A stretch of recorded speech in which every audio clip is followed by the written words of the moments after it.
It is time for the Sims Spotlight, brought to you by Bigelow Tea. Grab a mug and tea proudly. And we are now joined by two-time Super Bowl champ, Super Bowl MVP, suited up for the New York Giants at quarterback, none other than Giants legend Phil Simms. Phil, you got Lance Medow, Paul Dottino here on Big Blue Kickoff Live. Appreciate the time as always. Hope you and yours are safe and healthy. How's everything on your end? Everything is fine. Great week, getting down to the great time of the NFL seasons. 4 weeks ago, it seemed short, but if you're in that locker room, it's still a long way to go, and many things can happen, as we saw last week. Don't tell me, they're going to win this game and that game. We see upsets. And the other thing that catches, just as I was coming on, I hear all the video and everything, and Lawrence Taylor saying, let's play like crazed dogs. We should have mic'd up Lawrence every single game. Because what would he have actually done if he was mic'd up every game? Because that was a preseason game against the Jets. And I remember looking at him going, why is Lawrence so crazy tonight? And it's because he had that microphone on, so he was going to let it all go. So I laugh every time I hear it. Absolutely. Always provided the highlights on and off the field, as you can attest to it. Speaking of the good old days, Phil, before we get into the present Giants and some questions that were submitted for you, want to start off with news that obviously impacts you because, you had an opportunity to play for Ray Perkins. He was your first ever NFL head coach with the Giants. Unfortunately, passed away the other day at the age of 79. What do you remember about your time with Ray Perkins and the impact he had on your career? Well, listen, he made my career. He had the courage and everything to draft me with the New York Giants at number one. I really don't believe anybody probably in the organization was along with him, including George Young. I think George Young probably, knowing George and nothing against him and all that, but, he liked to play it safe. And I was not a safe pick, that's for sure. But I remember Ray Perkins coming down to Morehead State and put me through the most grueling workout for a quarterback maybe in history. We threw the ball. We kept throwing the ball. We threw it some more. And I was like, wow. I turned to him. I said, anything else you need to coach? Oh, yeah. Get him over there. I want to see this and that. And I said, how do you want me to throw? He goes, I want you to throw every ball as hard as you can throw it. And, he always had that as he got done talking. I was like, man. So it went forever, but it went great, and I remember that. And, of course, look, he was a tough coach and all that. We had some tough times together, too, but also some good times, too. And I've kept in touch with him somewhat over the years, and really sad to hear that he passed away. One thought from me, Phil. I'd like you to describe to the folks out there what was the recipe that he was able to implement that turned the Giants around. I mean, it turned out to be 17 years of non-playoff seasons until 81, when obviously you guys got in and beat Philly in the first round. And then, of course, in 82, he wound up taking the job, agreed to go to Alabama while you guys were still playing. I wonder what his legacy would have been had he been around longer. Yeah, that's really interesting. I think he did something. What he did, he came in, he just brought a sense of toughness to the football team. And we played that first year with what was there, which a lot of teams do. They wait to strip the team. Then our second year, we completely just redid the roster, and we were absolutely horrendous. I mean, we were losing games. We went out to San Diego to play the Chargers, and I knew their fight song by halftime. I mean, it was, and the cannon. I think I was deaf from the cannon going off so much back then when they did it. We were really bad, but they did it on purpose. And then, of course, in 1981, we turned into a different team that was, played well enough to get in the playoffs. So it was a formula. I don't know if people really put up with that anymore, where we have seen it. We saw the Miami Dolphins do it and do it extremely well. But, boy, it's a big risk. He took it. And, he's kind of like some of the coaches we see haven't. Him and Joe Judge, maybe a little bit in common, but Joe Judge a little more modern with the way he does things. But when he walked in the room, which I always say about head coaches, you knew he was the man, and no matter what the conversation was or you were talking about, you were always careful because you knew he was the guy. He was the guy in charge and really carried himself that way too. Phil, I'm glad you brought up a potential comparison between Ray Perkins and Joe Judge because this relates to one of our submitted questions.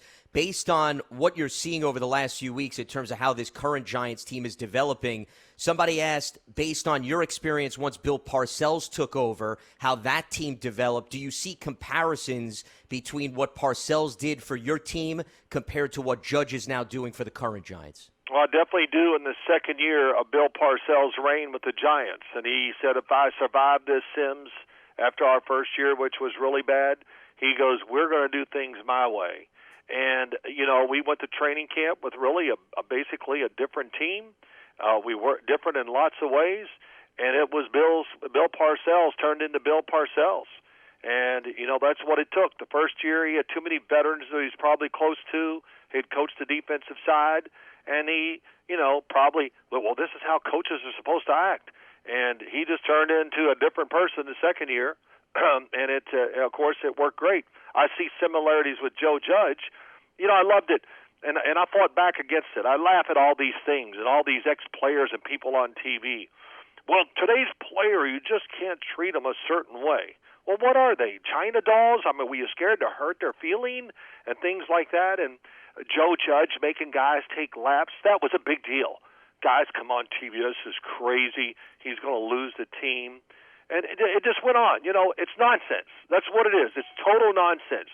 You have to be there to see how it goes, how it's accepted. He made coaches do it.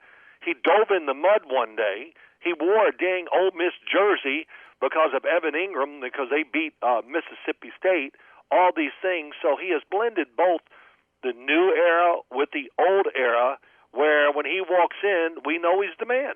And I don't know any other way to say it, except that now we're seeing it on the field in many ways. The discipline of the team is second to none, and people can call in and say, well, Phil played for the Giants. Say, come on, I haven't been complimentary all the time about the Giants. I try to tell the truth, and I don't try, I do. And so I love what I see, and he is old school, but he's just doing it in a different era. That's what, and it's working well. That's for sure. Well, one of the things he certainly has from these guys is their 100% effort, Phil, because what they did last week in Seattle with Colt McCoy as the quarterback was very impressive. He may have to do it again this week.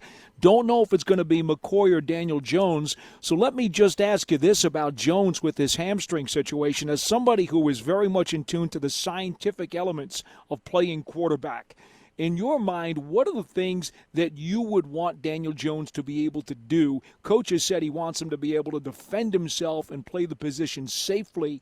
When you hear that, what does that say to you, and what are you looking for to see if he could get on the field against the Cardinals? Well, I really would want him, after what I saw on both sides of the football last week against the Seattle Seahawks and what Colt McCoy did and how he handled the game, which wasn't a surprise. I mean, Colt McCoy played at Texas, played the national championship game. They probably would have won if he didn't get hurt against Alabama. That. But the fact he's been in the league, everything, still mobile enough, has enough arm, and just really handled the ball well. It kind of reminds me of watching Alex Smith of the Washington football team right now. So my answer is I want Daniel Jones to be so close to 100% that we don't know and he doesn't feel a difference. Because if there's any thought, I got to be a little careful here, maybe not drop as hard, maybe not take off as quick as I usually would do, all those things. If they're not there, then I'm going to put my trust in Colt McCoy. Because I want Daniel Jones to be 100%, and I don't want this to linger on.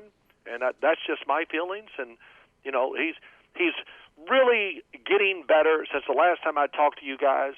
His feel for the game, the offense just keeps evolving. And the defense just keeps getting more and more disciplined and smart, and they're playing a lot of guys. So, you know what that tells me? This whole thing, to wrap it up, is players want to be coached, and if they get better, they love their coach. And that's what they want. Make me better, because that's what I think I am. And, of course, playing better usually leads to more money for you somewhere down the line, too. So that's what players want. Give us a guy that's going to give us a chance to really show how good we are. We're talking with former Giants quarterback Phil Simms here on Big Blue Kickoff Live. This is the Simms Spotlight brought to you by Bigelow Tea. Grab a mug and tea proudly. And as you just hit on, Phil, they have been rotating personnel on both sides of the ball because we've seen a lot of offensive linemen get into the game. And also, interestingly, the Cardinals, who they're playing this week, they've been rotating offensive linemen too. And I'm curious, through your lens as a quarterback, whether it's Daniel Jones or Colt McCoy, how much is that an adjustment for a quarterback when the 5 guys you have on one drive are not necessarily there for the second or the third drive? I would say that adjustment is a big fat zero. And, you're the quarterback. You're not really – sometimes you don't know which 5 are in there.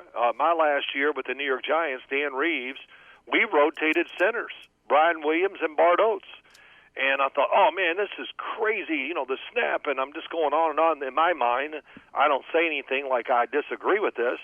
But as we played – it became a great thing because they both brought tremendous energy. They both stayed fresh. And I remember walking to the sideline once, and I said, Bart, are you in next series? He goes, yeah, man, I'm rested. He goes, this rotation thing is great. And I go, really? He goes, oh, man, it's great. I get rested up.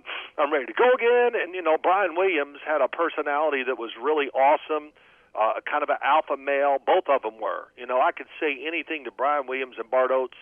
If something was going wrong with the offensive line, I would yell at them, just really give it to them. And they, Bart once said, well, it's not my fault. I said, Bart, I don't care.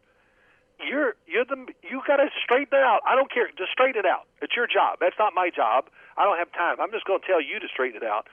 And Bart was so great. He was such an unbelievable team player. He'd go, okay, I'll fix it. I'll get it fixed. And I laugh. I could just remember the day we did that when I really just got on him, and he just took it right in stride and just went along and talked to the linemen, and they got some things straight. So I don't think it's going to hurt Colt McCoy. Well, it hasn't, or Daniel Jones. The offensive line. Before I know it's a long answer. Sorry. There were moments of brilliance against Seattle. And the running backs ran hard, did all that. But if the running backs would have had a little better game, they left a lot of yards on the field too, I thought. I thought the blocking a few times was sealed, both sides, perfect. But the running backs, got a little too impatient, didn't wait for it to open up. And I thought they had them just blocked where there's going to be some just here we go, free run, now you got to catch me runs that the Giants let go. Phil, one of our fans, A.J. Marshall 3, wants to ask about tight end Evan Ingram, who was part of a package where the Giants did not only a lot of double tight ends, but 3 tight ends the other day in Seattle as they went heavy up front to try to pound the football. He wants to know about Ingram's inconsistencies and how could you possibly help him to clean that stuff up? Well, one thing, it's a little bit of a trend in the league right now. I watch games during the week. I just got done watching the Indianapolis Colts play Houston. They're playing a lot of 3 tight ends. What that does, most defenses, will come in and match personnel. So what you've done right away is what you're going to get on the field. You slow the defense down because bigger guys come in. Now it gives you not only to give you the power to run and do different things and pull one of the tight ends, and you can do so much. And, you can screen off of it. But most of the time, the other team is going to play zone. So what it does, too, it gives the quarterback. We did it. Ron Earhart started it. We did it because of the Philadelphia Eagles. And it was good for me. I loved it because it was good for 3 or 4, really easy completions every game, which, back then when you were playing the Eagles, every completion was a victory. So, I see it a lot in Evan Ingram. I'm just encouraged. I really am. I think as this thing gets going, I can't wait to see. I can see his confidence growing, I think, when I watch him play. He's aggressive. There's no doubt he's a threat down the field. And I wouldn't even think about giving up or worrying about Evan Ingram. I think he's going to turn into the big-time star that we think that when he was drafted, what they thought he would be. Phil, you just alluded to the different styles of defenses and schemes that they could present to opposing offenses, and I'm listening to the quarterbacks that have gone up against the Giants over the last few weeks. The common theme is the Giants are disguising a lot. They're throwing us off. There's a lot of confusion that they're creating. As somebody who's gone up against a lot of schemes, I'm sure you've seen disguises. How challenging is that to deal with if you're a quarterback, and it's very hard to get a read on what the Giants' defense is doing series in and series out? Well, it's hard to get listen, two things, and I keep saying it, and I do mean it, and I just watched, the Houston Texans defense, and I go, okay, now I know why they're bad. Okay, because this guy took a chance and he gambled and he went in there to try to be a hero, and then he gave up a 30-yard run down the sideline. Oh, another hero. I'm going to hit the quarterback before the running back who I'm supposed to cover.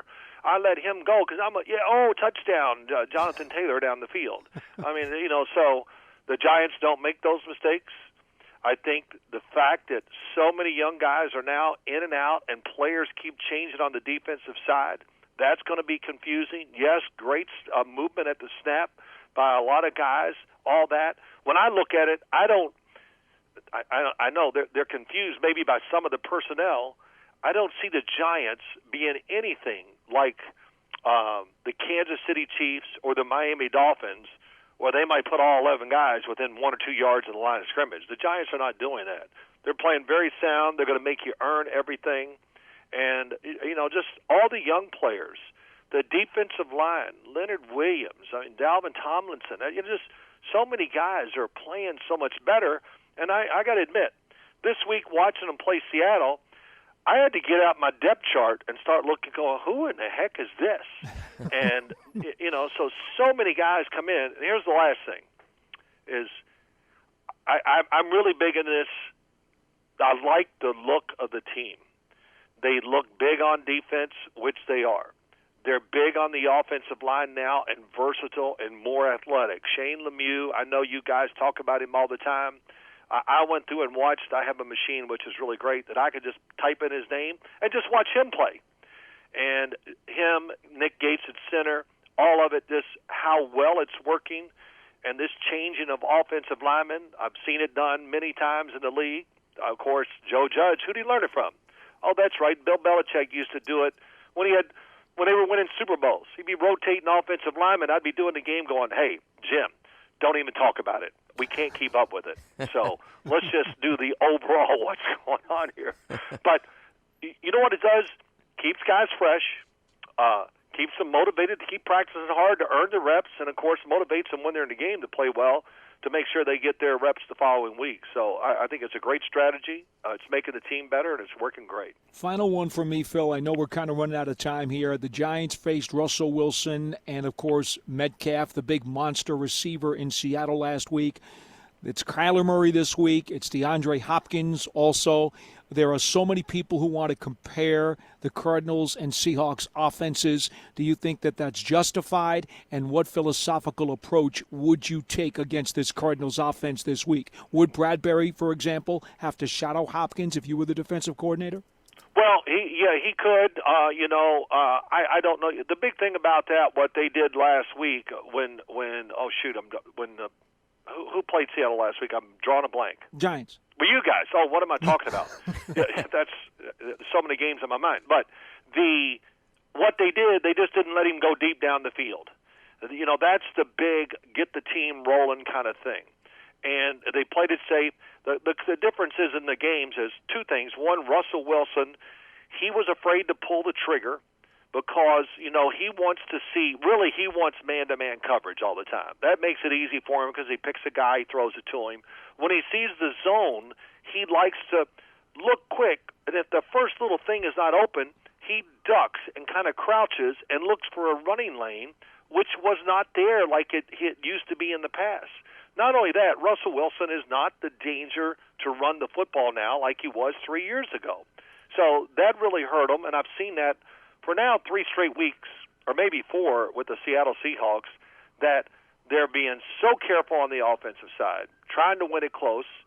And I think the Giants really got the beginner set of what you want to do against Kyler Murray. And I know why I got confused, because just watching the Patriots playing was really, really interesting. They just kind of stood there a lot of times, believe it or not. They stood there. Mm-hmm. And, of course, they got great cover guys, and they were going to make sure he did not run, and they were going to make him throw it to places he didn't want to. And it worked great. The Patriots still a little lucky to win the game, no doubt. But Kyler Murray wasn't near the force in the game that he had been in previous, sometimes this year. So if the Giants contain him, everything else is going to fall in place. If he gets to run and picks up big first downs, and then they might have some run in place for him, which they did for a while that worked great. But I haven't seen those in a couple of weeks work either. So this is going to be interesting. I really do expect the Giants to play very well against them, and I think they will beat. I think they can and will beat the Arizona Cardinals. Yeah, Cardinals team that now has dropped 3 in a row after their strong start. He is former Giants quarterback Phil Simms. This is the Simms Spotlight brought to you by Bigelow Tea. Grab a mug and tea proudly. Phil, always appreciate the time and the insight. Thanks so much for joining us. Look forward to speaking to you later on in the season. Stay well, All Phil. right, guys. Thank you so much. Now, what are we going to do the rest of the show? We just going to keep breaking down last week's game? What do we do? We're going to take phone calls, Phil, and all these fans are going to tell us about how the Giants are going to munch on Arizona. That's what's going to happen. That's right. Okay. The fans are going to give the last thing I want to say. They match up. I looked at it. One of the questions might have been the playoffs. Seahawks, Rams, and Bucks. It could be one of those three teams. Listen, they got a little taste, I think, of all of them, so they know a little something there about them, and that will be interesting. The Giants win this division, they can win a playoff game at home. That's what I think. So it will be interesting to see who, if they can do it, which I think they will, and then who they play in the playoffs is going to be awesome. Phil, we're going to have to extend your deal then to go into the playoffs. Well, I'm always up for more money. No, I'm sorry. No, I'm just kidding. We'll have our people speak to your people, paid Phil. For this. I do it because you guys are great. You do a great job, and everything. It's always a pleasure to come on and talk to you. Always great to be with you, Phil. All right, Take man. care. Have a great day. All right, Phil. Take care. Phil Simms with us here on Big Blue Kickoff Live, weighing in on the current state of the Giants, also reflecting on the passing of Ray Perkins, his first ever head coach in the NFL.